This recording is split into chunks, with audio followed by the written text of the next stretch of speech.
Alors, en général, combien de temps à peu près peuvent durer les coachings ou les thérapies brèves? Alors la durée est extrêmement variable. Ça va dépendre de plein de choses. Déjà de la problématique apportée. Par exemple, je prends un exemple, souvent l'arrêt du tabac, c'est assez court, ça peut être 2, 3 séances. Voilà. Après, il y a des problématiques où j'ai envie de dire, c'est comme un oignon, hein, on enlève une couche et puis on tombe sur autre chose.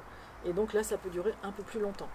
On va dire qu'une thérapie brève, en général, allez, on va dire c'est entre 2 à 10 séances. Voilà, ça, c'est à peu près la durée d'une thérapie brève. Un coaching holistique, là je propose un nombre d'heures, ça peut être de 12 heures à 20 heures. Et un coaching professionnel aussi en général 12 heures à 20 heures. Voilà, donc ça c'est vraiment basé sur mon expérience et puis sur aussi les outils que j'utilise qui permettent voilà, d'aller plus ou moins vite selon les situations.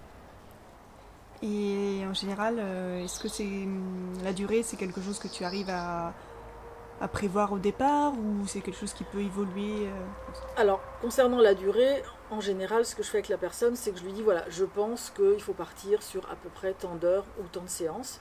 Et je propose de faire un bilan, une fois qu'on arrive au nombre d'heures qui s'est écoulé, de faire un bilan pour voir si la personne, ben, est-ce qu'elle sent que ça va mieux, est-ce qu'elle a atteint ses objectifs ou pas.